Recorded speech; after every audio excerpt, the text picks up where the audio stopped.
Okay, we are live. Hello and welcome to the broadcast. We're so excited that you're joining us. Please share this video with your friends and networks. My name is Rick Ulfik, and I am founder of We the World and the We campaign at we.net. We the World is a global coalition building nonprofit organization that annually connects and promotes thousands of socially conscious groups and businesses representing millions of people to generate public awareness and action for people and the planet. Our program, 11 Days of Global Unity, is in its 16th year and has become an inspiring international movement of change makers working for peace, justice, sustainability, and transformation. Our supporters and collaborators have included Archbishop Desmond Tutu, Jane Goodall, Deepak Chopra, Marianne Williamson, Bill McKibben, and many, many others. If you want to collaborate with us, please go to we.net/partner. Today, we're excited to bring you a conversation on immigration, COVID-19, and homelessness, a forum conceived, produced, and organized by my co-host, Ugoji Ezi, who coordinates We the World's campaign for human rights. I'll introduce her more fully in a moment. Today, we will talk about how the COVID-19 pandemic has brought enormous challenges to the global health, social, political, and economic systems, and indeed will have immediate consequences on the attainment of numerous of the UN Sustainable Development Goals. The COVID-19 global pandemic is having a tremendous impact on the US immigration system. A series of executive orders have placed additional restrictions on immigration to the United States.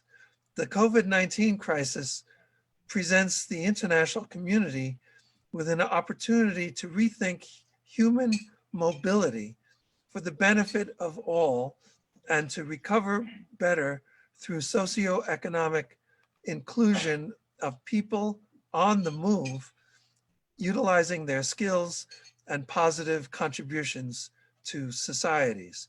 The leading questions are responding to the spread of COVID-19 and protecting the fundamental human rights of people on the move mutually exclusive? And number two, how far can we say that no one is safe until everyone is safe? Are people on the move part of the solution?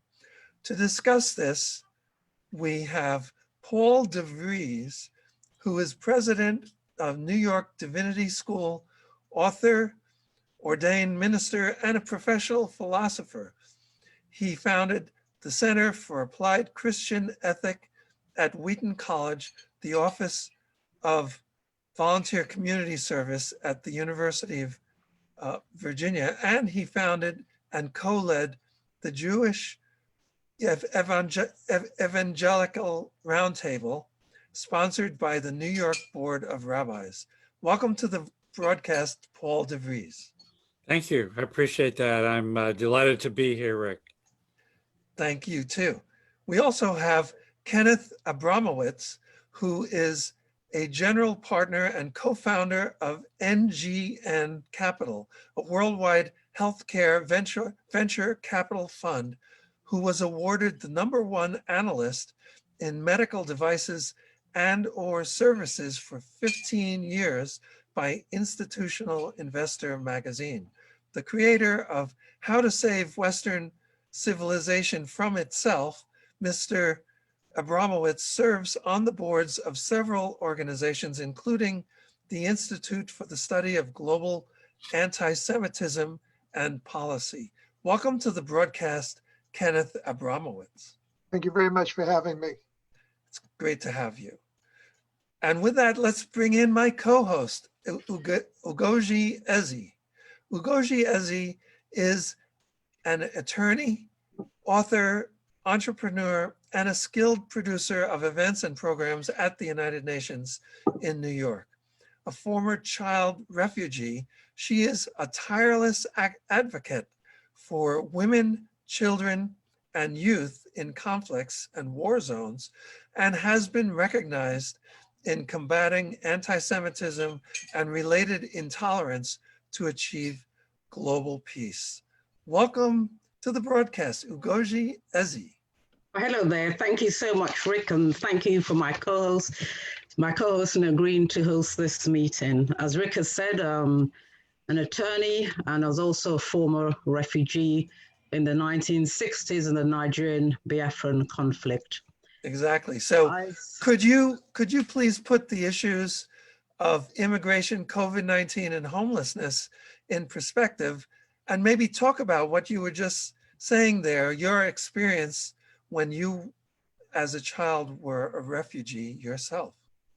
Yeah, these three issues of immigration, COVID-19, which is a global pandemic which we're going through right now, and homelessness, I, for one, believe they're all interrelated and connected. Take, for example, the issue of, let's take the refugee crisis. As I said, I was a former refugee. And now globally, the estimated 20 million children are being displaced by armed conflict and also human rights violation.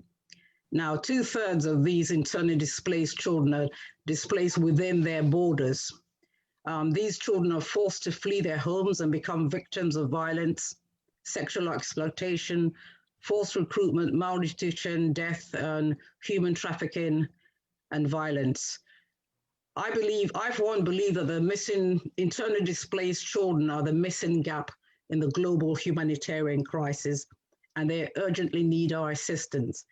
I have great sympathy, obviously, for internally displaced children and refugee children, because I, for one, was a refugee in the Nigerian Biafran conflict over 50 years ago. Now, I believe the international community needs to place the plights of internally displaced children, migrants, children, and also refugees at the forefront of the international agenda. Now, what is it like to be a child refugee? Well, you have this constant fear of the unknown. You don't know whether you'll get through from one day to the next. I, for one, experienced not going to school in the Nigerian Biafra civil war over 50 years ago. Now, as a refugee child, I believe that if you were to ask me what would I want as a refugee child, and first and foremost, I'll tell you I'd like my dignity back. I believe I have a right to education just like everybody else, and above all, a right for my voice to be heard. I'm very much in the forefront and a great believer of the Hebrew saying of Tikkun Olam. That has always been my guiding principle to heal the world. I believe, for one, that we live in a fractured world where there's so much discrimination and there's so much injustice all over the world. Over to you, Rick.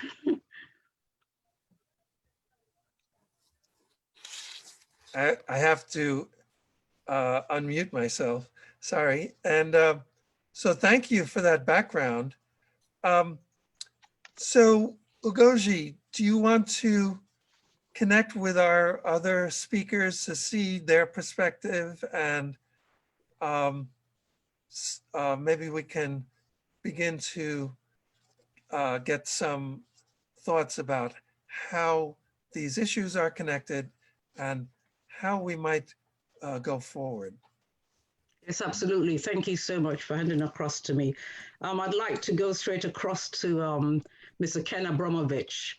Mr. Abramovich, you've seen the underlying themes of this discussion, namely immigration, COVID-19, and the issue of homelessness. What would you consider to be the most important issues here? Let's take, for example, COVID-19 as regards the US national security. Well, COVID-19 is one of many, many issues that America and all countries are focused on right now. I think I should spend just 2 minutes on the bigger picture, and then we'll come to COVID. So just give me two minutes. Absolutely. I just published a book a week ago called The Multi-Front War. And what I did is I tried to look at the many, many, many issues confronting democracies, which is half the world, and the many issues facing dictatorships, which is or authoritarian governments, the other half of the world. And I tried to connect the dots between the different challenges faced within democracy versus within dictatorships, and the competition between democracies and dictatorships. So COVID is one of the, let's say, 50 different issues facing us. But COVID aggravates existing issues. In other words, if we have poverty, or if we have groups of people who are doing less well, or we have groups of people who are living in bunched together in smaller rooms or smaller settings, COVID exacerbates that problem. So whatever problem we have, whether we're a democracy or a dictatorship, those problems get aggravated by COVID. And another issue is, for example, the healthcare system. Is the healthcare system private or public? Well, if the healthcare system is public, there's usually not enough hospital beds and not enough doctors and not enough nurses. Now you throw a new segment of the population into the mix.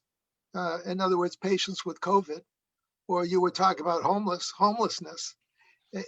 Those people also have to go to hospitals statistically, also need pharmaceuticals, need access to the healthcare system. So in general, the democracies do a better job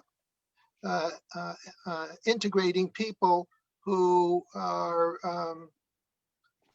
new to the society or have challenges in the society.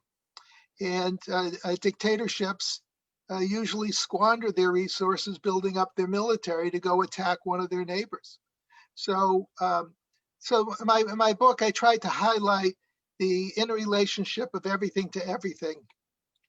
And so just to make one final point on COVID, now we're in election season. We have a big election coming up in a week, November 3, and there's a big disagreement between the two parties.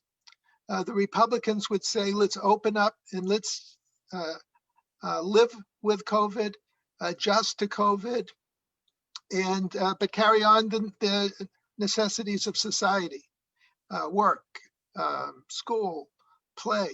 The Democrats would say, no, let's close down the society, let's escape COVID, let's let everybody stay home for a few months, and that's the way to beat COVID. So we're among the 50 issues that the two parties disagree with, COVID is just one of the 50 disagreements of how adjusting to COVID versus closing down and escaping from COVID.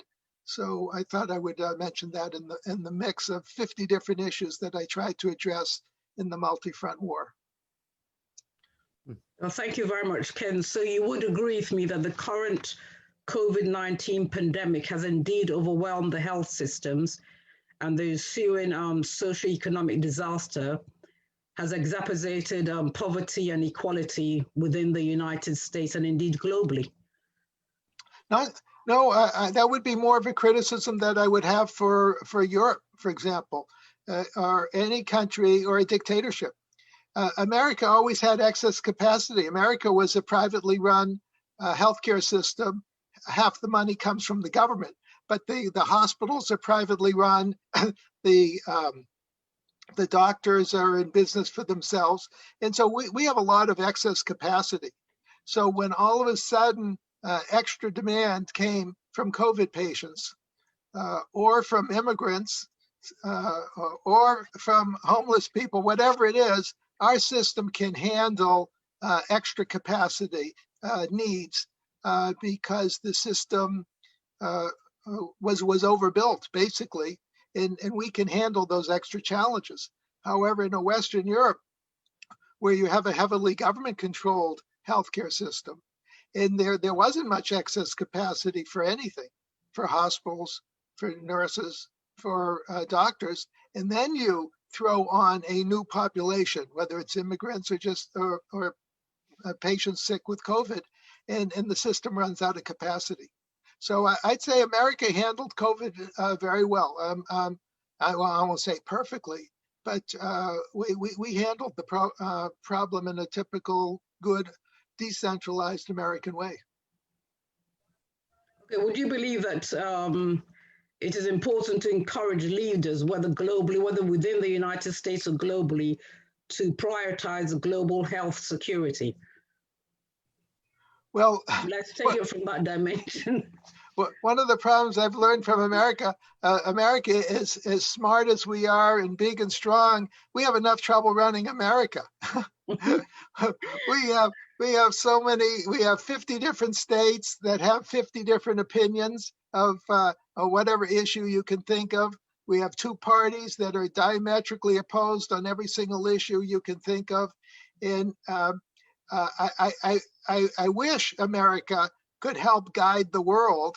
Right now, we're just trying to guide ourselves.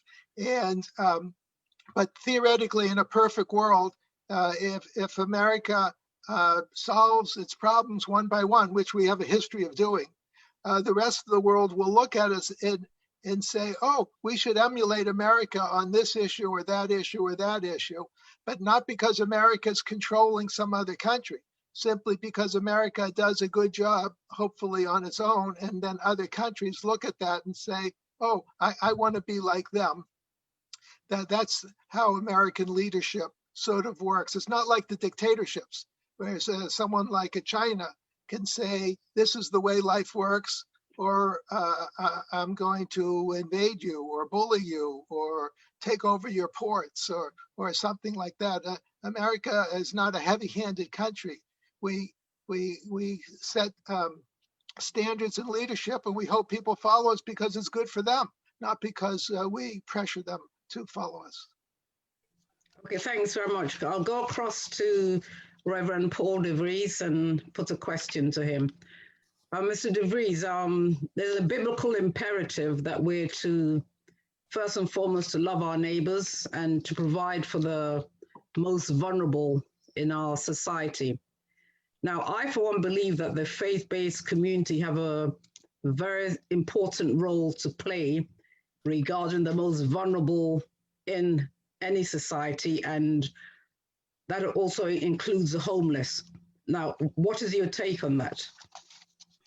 Well, first of all, I want to acknowledge for everybody this excellent book that I've benefited from to read by Barrister Refugee, and highly recommend that you go to Amazon or whatever your best source is, reaffirming the U.S. commitment to refugees. And while you said properly, very, very appropriately, the faith community has this commitment. Faith community has had for centuries, for more than the 2 centuries of American existence, of the United States existence, faith communities had a huge influence on government policies as well. And I think in addition to the love your neighbors yourself and the whole attitude of compassion, I think there's a expansion of that we can appreciate in looking at an amazing chapter out of Leviticus, which Jews and Christians share. And it's written kind of like a lawyer had written it. So Barrister Refugee, you would probably enjoy reading it even more than I or Kenneth. But the chapter includes the phrase, the amazing phrase that was cast onto the Liberty Bell in 1755, a whole generation before the Declaration of Independence and the official beginning of the United States, but it came out of a deep spiritual awakening to put on the Liberty Bell, proclaim liberty throughout the land to all the inhabitants. Those words and the full Bible reference, Leviticus 25:10, were cast, not just cut or written on it, but just part of the structure of that bell. And even though the bell had to be recast a couple of times, that verse, they were so passionate to include that verse. Now that phrase is proclaim liberty throughout the land to all the inhabitants. It doesn't say to all the citizens or to all your fellow Jews. And there's a word, there were words for that, but instead the emphasis is to respect and affirm liberty for all people. And the liberty that's described there has to do with economic empowerment and everyone having a place, a home, having some land, having some economic empowerment for being able to do something in an agrarian world of, the promised land that was yet to be arrived at. They were still in their wilderness pilgrimage. So there's just so many amazing principles here. Every human was to be treated with this amazing gift of liberty. The liberty meant you would have economic empowerment. You'd be able to live and make choices and be part of the economy, not relegated to dependence and getting scraps or getting welfare. And third point about the text is it emphasizes being fair to everybody, being sure you are fair to all people. And then in addition to that statement, twice the text says that the way you treat your fellow citizens, you must treat the stranger, the refugee, the displaced person that's in your midst. And then twice also, this is so amazing, twice also it says, you must treat your fellow citizens as well as you treat the stranger, as well as you treat the displaced person, the refugee. So that, sometimes people have such a heart for helping the refugee, they neglect their fellow citizens. And sometimes people have such a commitment to America first or, Israel first or whatever, that they neglect the human beings who are still God's children that are right next door or down the street or 100 miles away. So this amazing text, God telling Moses what had to be done, and this became part of the great Judeo-Christian tradition, and emphasized by being a Bible verse on the Liberty Bell of all places. Tragically, most Americans don't even know that there is a verse on, even if they've seen the Liberty Bell. But I think it's hugely significant that that verse shaped much of the original thinking in America, and we need to go back to it because we messed up a lot as well. And taking that verse literally and the context literally, there would not have been slavery. We would have been a lot better. So as we look at the immigration issues, I think while we all talk about, being citizens of most people around America, citizens of America, we are the world, the world, because as God's children, we are all cousins or brothers and sisters, even better. And we ought to be looking out for one another because every image of God, every person that is in the likeness of God, every human being needs respect and care. So the homeless problem should not be allowed to continue. There is a basic human right. There's so powerfully demonstrated in Leviticus 25 that everybody should have not only a place, but to be economically empowered, to be able to enter the economy and have influence, have choices, have something to pass on to their children. So I do think this is an amazing, we sometimes relegate religion to ideas or ideals, but in fact, this deals with the nitty gritty of life. Leviticus 25 is very specific. You must give property. You must empower people. You must give them liberty, and you have to be fair about how you do it. And this is not ideal. This has to deal with real decisions. And we need to get more real with the tragedies and crises of homelessness, refugees, displaced people, and especially in a COVID situation, these issues still are there, and we have to be proactive as pro-human, pro all the citizens of the world. So those are my initial thoughts, and be glad to respond to questions or suggestions. You know, what you're talking about there resonates with some of the goals of my organization, We the World. And you mentioned we are the world and we the world. Right. We are the world. Exactly. I participated in that big event in America, what, 20 years ago? Yes, We I are the remember world. that. Yes, it was a beautiful We were song. all holding hands all across America. Exactly. And so part of what we are looking to help with is creating that cultural shift towards having a society that's based on we consciousness. And the way we think of we consciousness is pretty much like what you were saying. In other words, where the health and well-being of each individual is considered essential to the health and well-being of the entire society. And everything could derive from that, right, in terms of the laws and the culture and all of those things.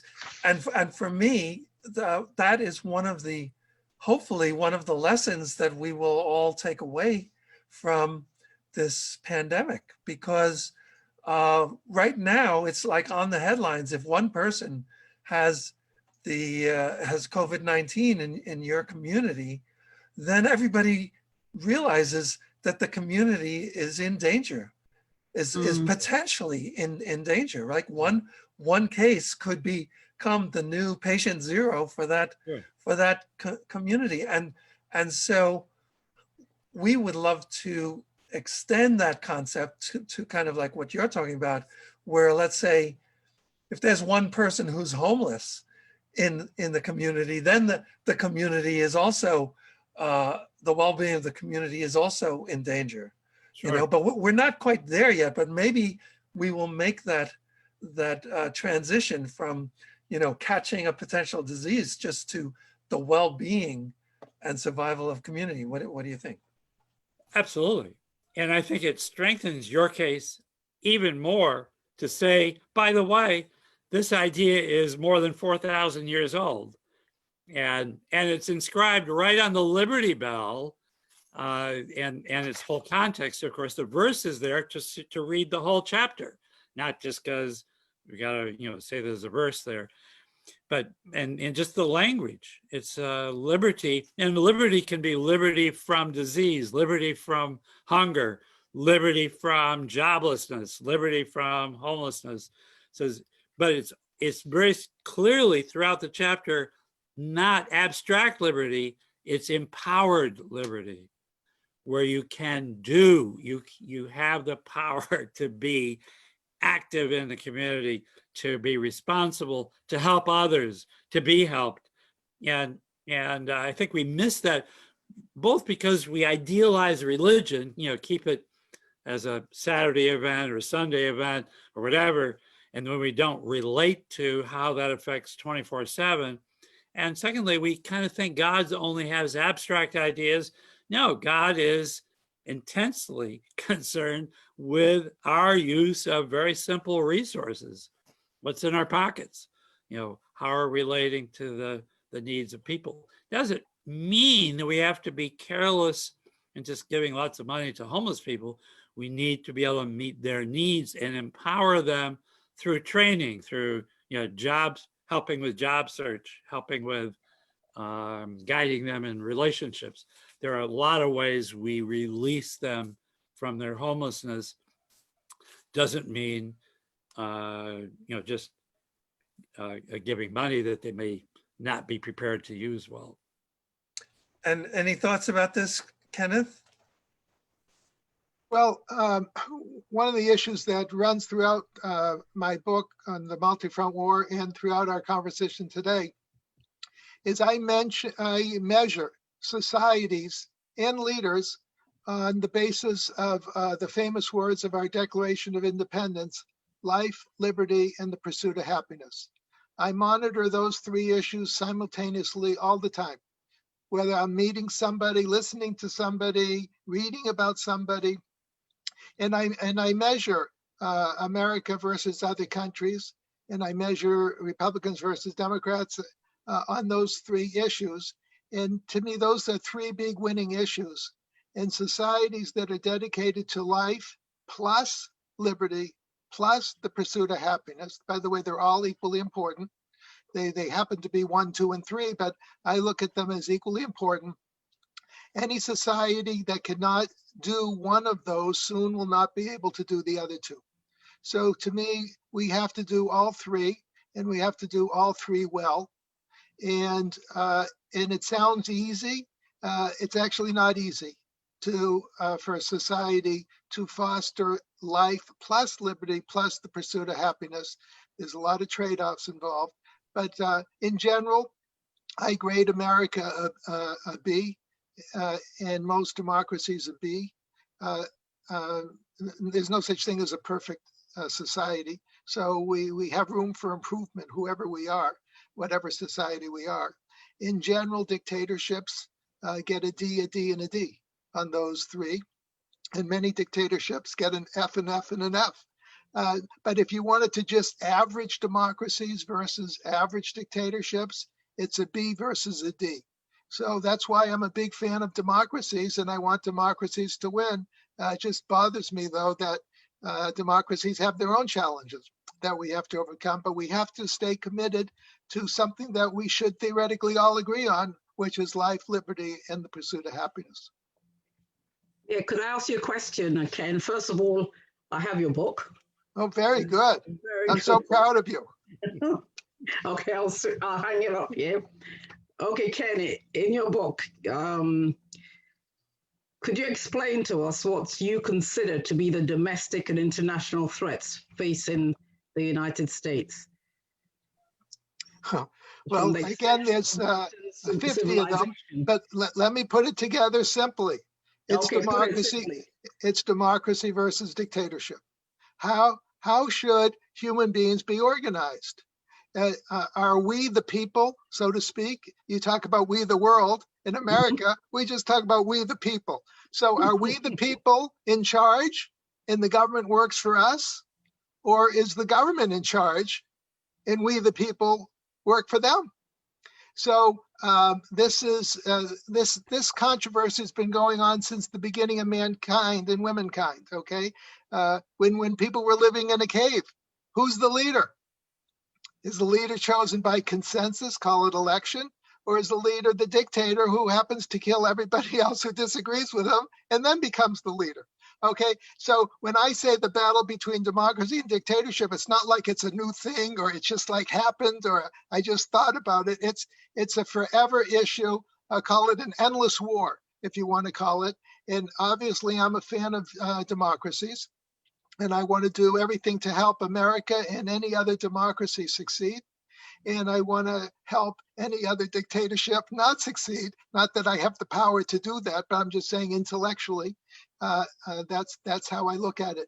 And that battle is not only abroad with, let's say, the Chinese as a good example of a dictatorship, or Iran, a good example of a dictatorship, but the enemies that we have abroad are also in the US. So we're fighting either their thoughts or their money or their agents internally in the US as well as abroad. So when I say we're fighting enemies abroad, the same enemies we're fighting abroad, we're fighting in the US. And that's why I called it a multi-front war, because we're fighting on so many challenging issues on so many grounds and against so many enemies simultaneously. It's a real trick to sort it out, and I took it upon myself to try to sort it out.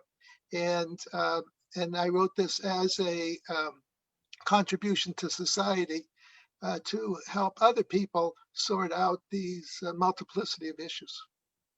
And Ugoji, I was wondering, one of the things that I know you've been focusing on recently is internally displaced people, especially children. How do they tie into what's happening with the pandemic and the connection to homelessness? And, you know, I just thought maybe you might want to bring that in as well.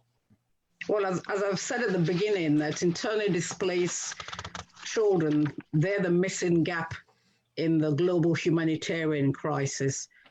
When you speak about wars or conflicts or situation of civil unrest, you automatically think in terms of refugees or migrants, but nobody actually thinks of internally displaced children. Now, what I mean by internally displaced children are they are displaced within their borders. They have not crossed that border. They've not crossed to another country to seek refuge like I did or to seek asylum. They are within their borders and they're being forced to flee, maybe for conflict, human trafficking, you know, they're forced to flee. Now, at this particular point in time, I believe these children are particularly vulnerable, especially during the COVID-19 situation, where a majority of them being housed. They're susceptible to violence, as malnutrition. It brings in the issue of poverty, human trafficking, and above all, violence. I call upon the international community to put these internally displaced children on the forefront of global discussions. As I say, they're the missing gap. I've gone as far as calling them the missing gap in the global humanitarian crisis. I believe that we should develop and implement policies and programs to protect this vulnerable group. I'll go as far as calling them a vulnerable group. They could have fled due to causes of climate change, as I said, wars, even terrorism or conflicts. The burning question is, there's a need to synthesize views and come up with policy recommendations to put the plight of the internally displaced children at the forefront of the global agenda, more particularly at the United Nations. They're a group that have not really been taken into consideration. We're focusing on refugees, we're focusing on migrants, but internally displaced children are really not at the forefront of the political agenda. We need to highlight the challenges they're facing, and we need to reflect on how we can ensure that their plights are brought, the plight of the internally displaced children are brought to the international agenda. And also there needs to be a connection of all the international laws. And for example, we have the internally displaced convention relating to the states of refugees, that's 1951, and its additional protocols of 1967.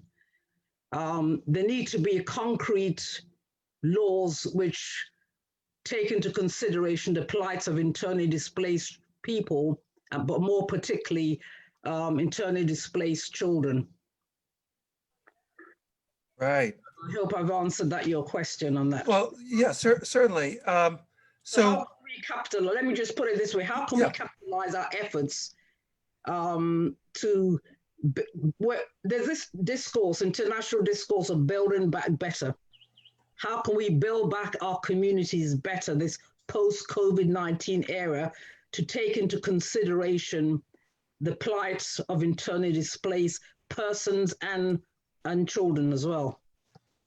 Exactly. And I remember from your concept note about this forum that we're in now, you were wondering about the role of the international community to rethink human mobility for the benefit of all. Yes, yeah. And so I'm kind of curious, maybe we can all kind of talk about what is the role of the international community? Because as you know, there are sensitive issues in terms of sovereignty with the member states of the United Nations. And I know Kenneth was talking about the difference between democracies and dictatorships. And so how far can we go if we are trying to look out for the lives of people who are in situations and sometimes caught between, if they're internally displaced or if they're in refugees or seeking asylum and different things, and some people are even stateless. You know, there was, but it's just something that comes to mind is we collaborated with a filmmaker who created a film. I think it was called The Global Citizen. It was about Gary Davis, who made a stand about trying to get an international passport, or let's say a global passport, so that people can have, so that these somewhat arbitrary boundaries, I mean, there are reasons to have boundaries, of course, but sometimes it has that effect of really destroying people's lives who are, you know, people on the move, as you've talked about, Ugoji. So I don't know, any thoughts about any of this? And Paul, maybe we're kind of up to you in comments. One model comes to mind that, you know, maybe ongoing, I'm not sure, but I agree with Kenneth's point about dictatorship. And I served as what's called an underground missionary in Romania while Nicolae Ceausescu, one of the worst dictators in history, was the dictator. And the people were so oppressed. A resource-rich nation, and the people, everyone virtually was in poverty except the top people in the Communist Party at the time. So this was in '86. He got arrested and convicted and was punished with firing squad in Christmas time of '89. So just 3 years later.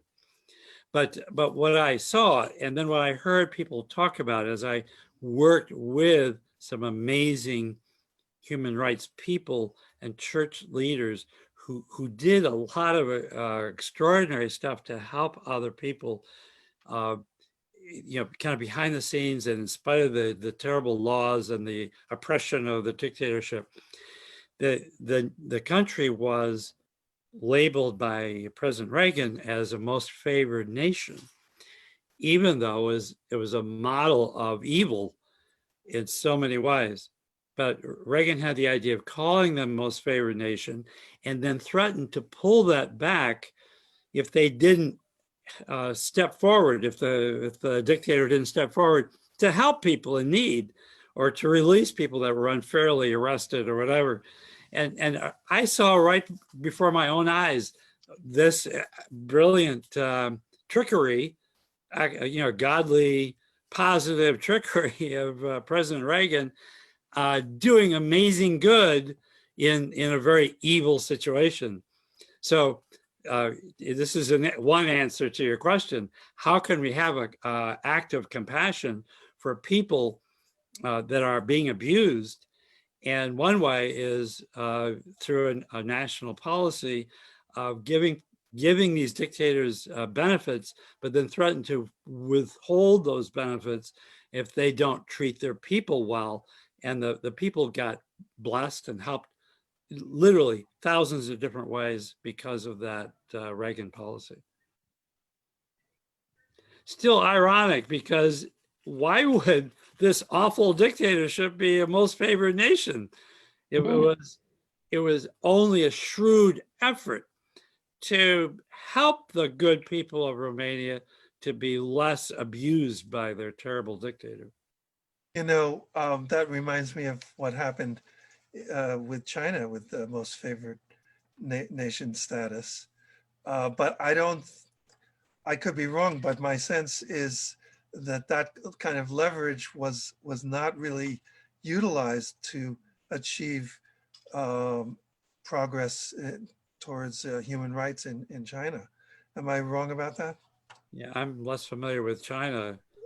Kenneth, you I probably. think Kenneth could tell us about China. Yeah, I think so. Well, China and America are sort of on a collision course, and China, I have to give them some credit. They're the best managed dictatorship in the history of dictatorships. Usually dictatorships don't do a good job growing the economy. You're going back to life, liberty, and the pursuit of happiness. Pursuit of happiness is the pursuit of property. And the Chinese have actually done a good job in terms of that. Usually dictatorships are so busy stealing money for themselves that everybody else lives in poverty, whereas China, to their credit, have lifted a huge percentage of the population out of poverty, even while the government was stealing all the money for itself. So that's why I call them the most successful dictatorship that I've seen. And they break the mold of traditional dictatorships, which are usually failures of life and liberty and the pursuit of happiness. China is a failure in terms of protecting life and liberty, but it's a big success in delivering the pursuit of happiness as long as you don't complain against the leadership. So is it true that we lost, the US lost an opportunity, and maybe not just the US, but let's say Western Europe and other allies? Did we lose that opportunity of allowing China to have most favored nation status in exchange for making progress on human rights? Did we lose that opportunity? Well, we lost the chance, but that doesn't mean we lost the chance forever. And I think President Trump is trying to change the relationship and make it more equal. Instead of China taking advantage of America's goodness, and is trying to make it more reciprocal. And human rights is a good example to pressure China on, and because America, again, dictatorships think differently than democracy. Dictatorships are trying to win and crush everybody. America's not trying to win and crush everybody. Americans want China to do well. They want America to do well. They want everybody to do well. It's not a question that only America can do well. It's that China is run by the Chinese Communist Party, which is obsessed with taking over the world.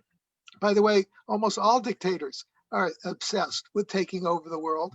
And we, the democracies, have to explain to them that you can do very well, but we're not allowing you to take over the world. And the trick is to stop them without going to a physical war, where nobody wants physical wars anymore. So the way is, how do you explain to other countries to behave differently without blowing them up? And that's the key challenge facing us going forward. Yeah, excellent points. I think that's brilliantly stated. We've spoken up about the Uyghurs. Hardly anyone else in the world has. But these 1.5 million Muslims that are in these re-education camps, and we know what that's about. Christian America is standing up for the Muslim people that are being abused by President Xi. But in the process, he's now increasingly abusing the churches too. So it's a chilling situation there in China. It's similar to the situation with the Rohingyas, isn't it? It's as if the whole world has forgotten about the Rohingya crisis, but for Bangladesh taking them in and putting them in refugee camps, is as if the whole world has forgotten this Muslim minority. Excellent. Well said. Well said. My model for change is the Cold War. The Soviet Union changed its behavior, but not because we blew them up, and because we convinced them economically that they would be better off by becoming humans, so to speak, instead of robots. I don't think we 100% succeeded, but I'll take the Russia of today over the Soviet Union of yesterday year in a second, and we can have a decent working relationship, even with the dictatorship, as long as they don't want to take over the world. We can stop them through multiple ways that do not require our armed forces. To agree again with Kenneth, I was doing research in 1990 in Moscow, and the research connected with some top scholars in the Academy of the Sciences there. And so I was invited to even Communist Party meetings, Communist Party schools to talk and to share some ideas. Then I was able to ask questions. Well, just to get to the point, there's a lot that could be said, but just to get to this point, frequently I would ask to actual members of the Central Committee of the Communist Party, why all the change? Why glasnost? Why perestroika? Why Gorbachev's whole different approach to the world? And I got three answers frequently. All three would even come up. One was what Reagan said at the Berlin Wall, take this wall down. They said suddenly in our minds, it was like a gestalt shift. The wall that we thought was a good thing, by just that one sentence, suddenly we were seeing it as an awful scar on the world. Secondly, Reagan had said to a group of evangelical leaders in America in a convention in Texas that the Soviet Union was an evil empire. And that got reported all over the world. And instead of being just totally in shock and screaming, a lot of these people said, wow, yeah, we've controlled all these millions of people under a theory that didn't work. And our economy is dead in the water. And what have we shown for all this control in a command economy? And it just suddenly our own history, the 70 years of the Communist Party boot on everybody, suddenly looked different to us, they said. And Gorbachev had to change. And the third answer, which you take as you wish, but many said this was the main thing. Our grandmothers prayed, and that awareness was there. Central Committee Communist Party members confided in me that they had their children baptized, kind of just in case, that nagging sense that maybe atheism is wrong. And our research actually showed that Communist Party members were just as likely to believe in God as the general population.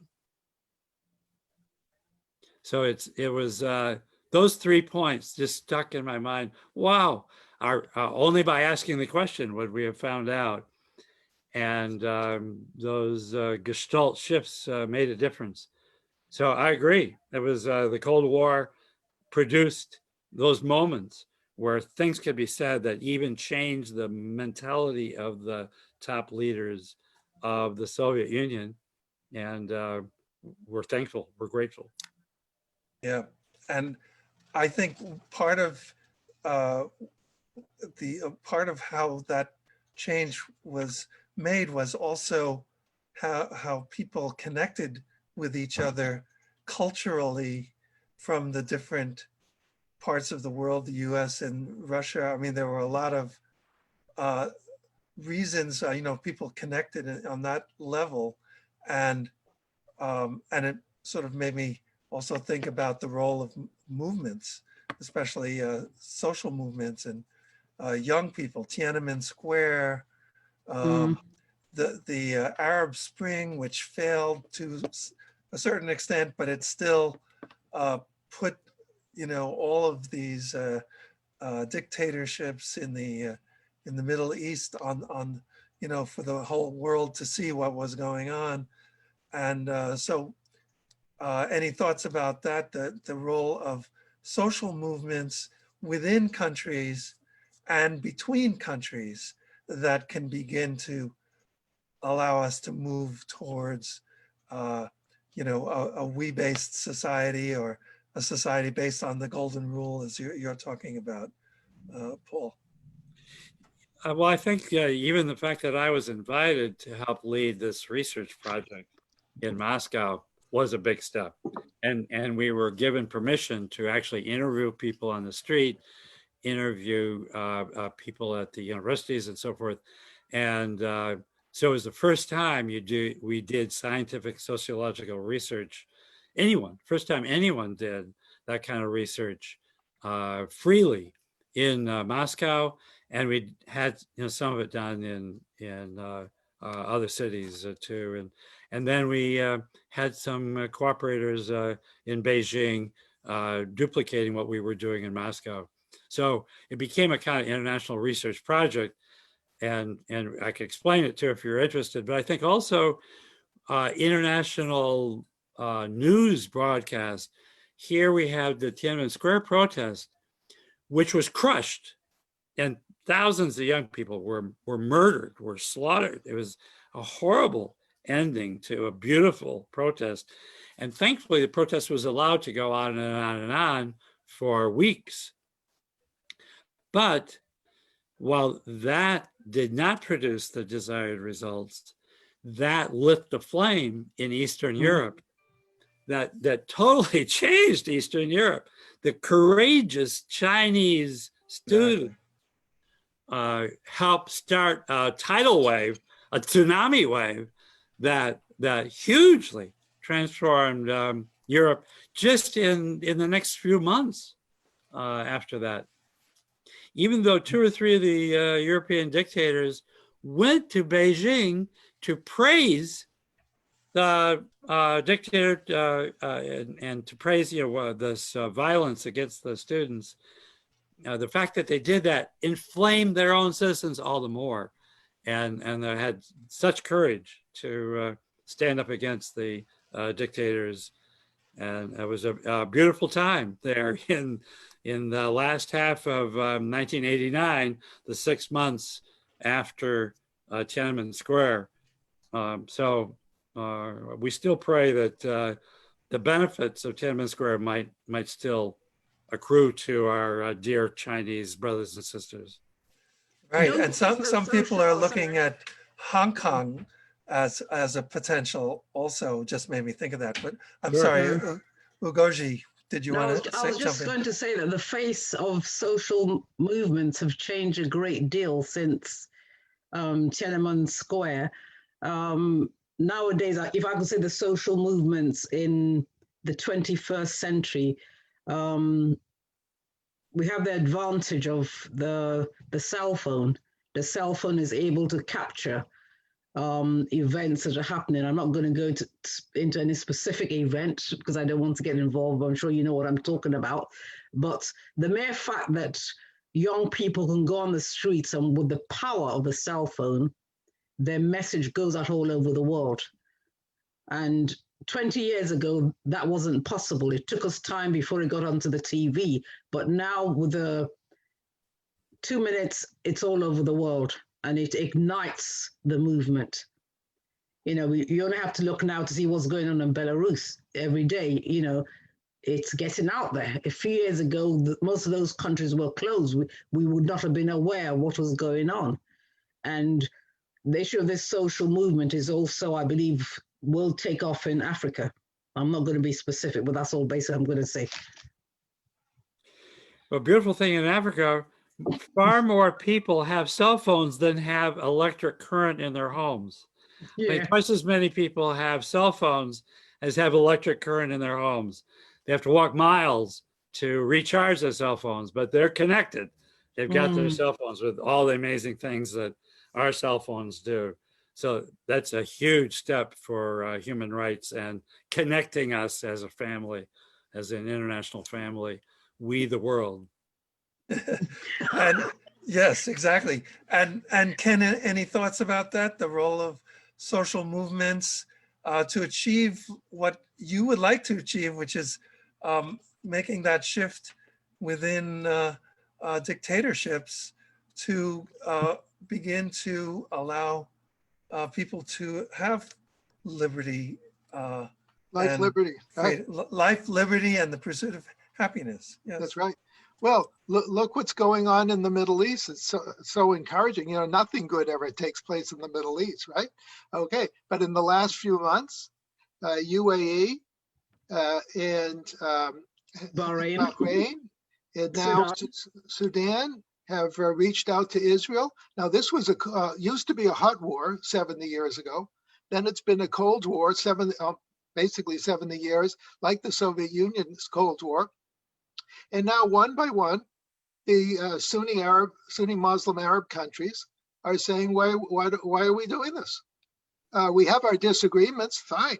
Let's keep talking about our disagreements, and maybe we'll come closer to resolving our disagreements. But that doesn't mean we can't have life, liberty, and the pursuit of happiness for our citizens along the way. And this is another good model. Israel didn't accomplish this because they blew up the UAE, and the UAE didn't accomplish it because they blew up Israel. It's just that over time, people, even dictatorships, can not become a democracy, but become kinder and gentler and more concerned with their people.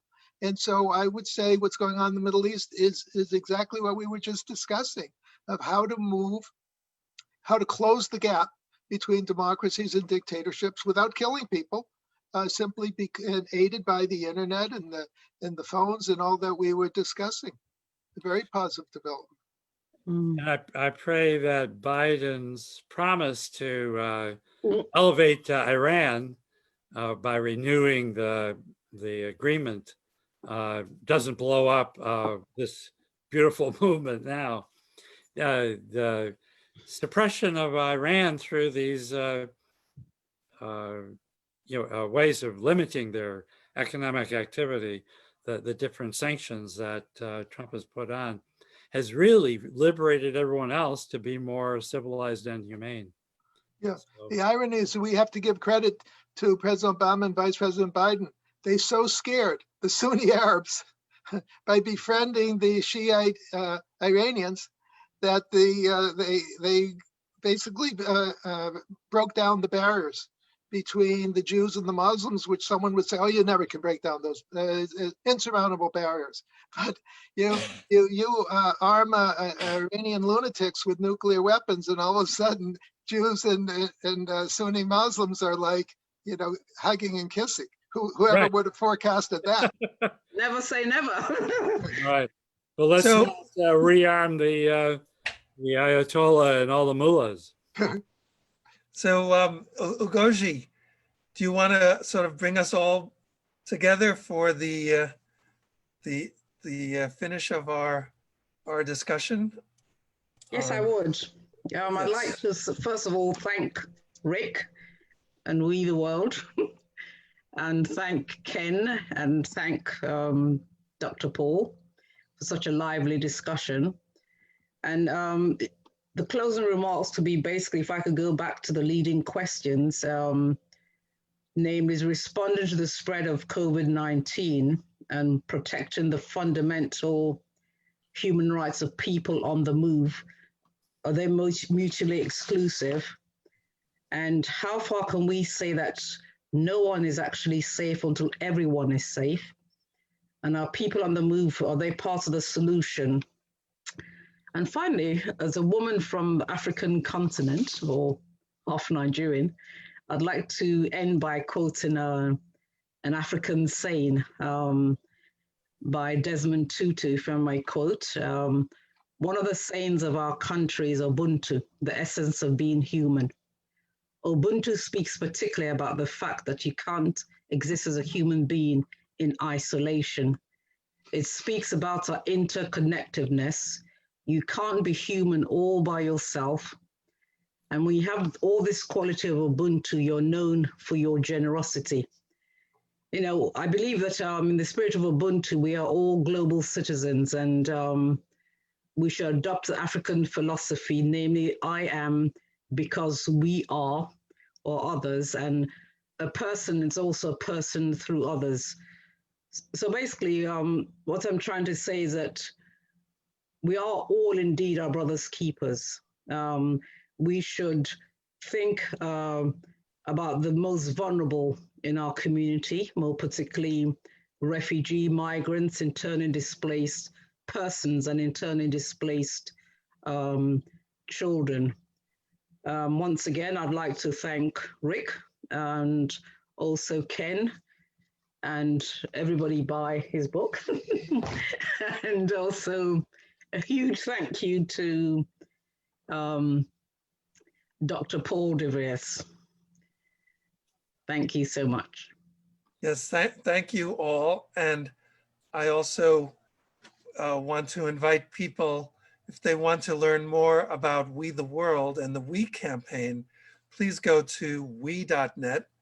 And for us, collaboration is key. And to do that, it's very simple. You go to we.net/partner, and you can sign up yourself as an individual to collaborate with We the World, or as an organization to collaborate with We the World. And so, like we always say at the end of our broadcasts, actually, I want to quote a dear friend of ours named Jonathan Granoff, who was nominated for the 2014 Nobel Peace Prize. And when we launched We the World and the We campaign and we.net back in, I think it was 2009, he gave the keynote, and the last thing he said was, I hope that we expand so much that there is no longer any them. Thank you very much. Yeah, that was good. Exactly. Thanks a lot. Thank you. Thank you, Ken. Thank And thank you. you, Refugee, for bringing us all together. Thanks a lot. Thank you. And Okay, thank happy you, to Rick, participate. especially, and Thank We the World. Thank you. And we don't forget we the people. Exactly. And We the World is not just people. It's also the whole biosphere, you know, animals and plants. That's why it's We the World. But it starts with people, right? Yeah, that's right. Is that why you have a frog on the top of your cabinet behind you there? Yeah, that's Kermit. Kermit I know. keeps watch on best friend. everything. Yes. Okay, thank you. Thank you. Thanks a lot. Thank you so much. Okay. Bye. Bye-bye.